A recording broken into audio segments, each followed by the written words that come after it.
मेरे साथ इस वक्त मौजूद हैं संजय चौधरी जी।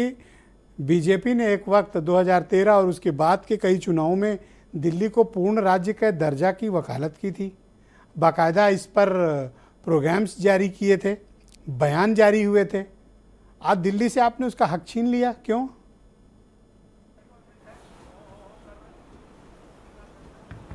देखिए, क्यों का जवाब 1993 से 2015 तक का कार्यकाल है।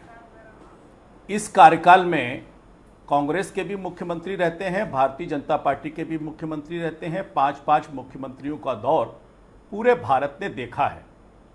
किसी भी प्रकार के सत्ता संघर्ष से दिल्ली और केंद्र दूर रहा, ये इतिहास में दर्ज है। उसके बाद क्या परिस्थिति आती है, एक छोटी सी घटना मैं आपको याद दिलाना चाहूंगा। दिल्ली में जब आम आदमी पार्टी की सरकार बनती है, उस सरकार बनने के बाद एक दिन रात में 10 बजे कैबिनेट सेक्रेटरी को मुख्यमंत्री आवास में बुलाया जाता है।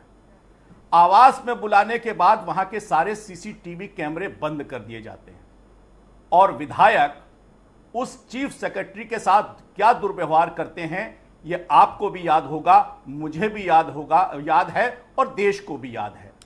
एक घटना बताइए पूरे देश में, जब कैबिनेट सेक्रेटरी को बुलाकर चीफ मिनिस्टर के आवास में उनके साथ जो दुर्व्यवहार किया, जो भारतीय प्रशासनिक सेवा का एक बड़ा अधिकारी था, उसके पहले की ऐसी कोई दूसरी घटना क्या हमें आपको किसी को याद है? यह कहां होता है? यह दिल्ली में होता है। इस प्रकार के संघर्ष की घटनाएं क्यों बढ़ जाती हैं, इसका जवाब भी इसी बिल के प्राविधान में निहित है।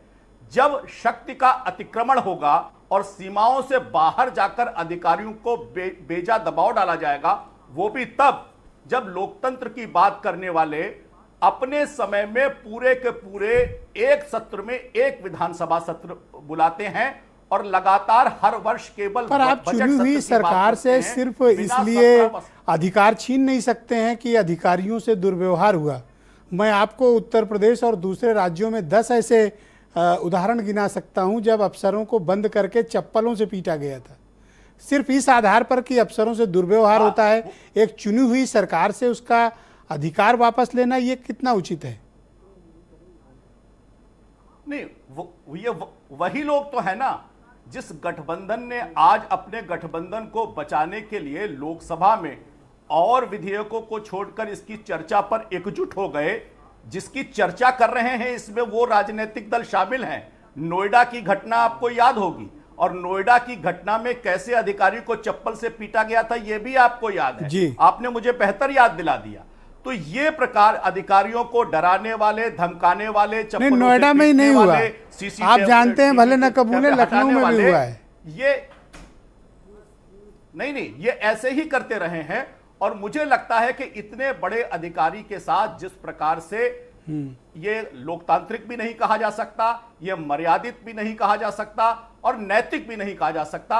मुझको लगता है कि जो एक आरोप ये लग रहा है कि आप प्रतिबंधों की इलेक्टोरली चुनाव के आधार पर आम आदमी पार्टी को दिल्ली में लड़ नहीं पा रहे हैं, उनको हरा नहीं पा रहे। 3 चुनाव में उन्होंने आपको हराया, फिर मेयर इलेक्शन भी जीत गए। अब आप उनसे नहीं जीत पा रहे हैं तो अब आप इस तरह का कानून लाकर उन पर उनके अधिकार छीन के उनको दबाने की कोशिश कर रहे हैं।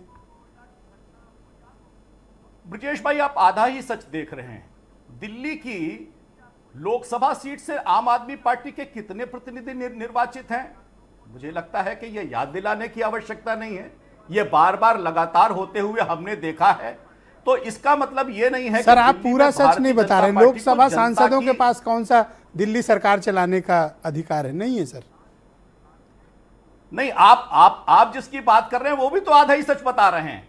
तो 50-50 अगर है और उसके बाद भी अधिकारियों के साथ इस प्रकार का व्यवहार, अगर वहां का स्वेच्छाचारी ओके, तो सिर्फ एक कारण है कि एक बार एक चीफ सेक्रेटरी की पिटाई हो गई, इस कारण राज्य सरकार से पूरे अधिकार वापस ले लो, करेक्ट?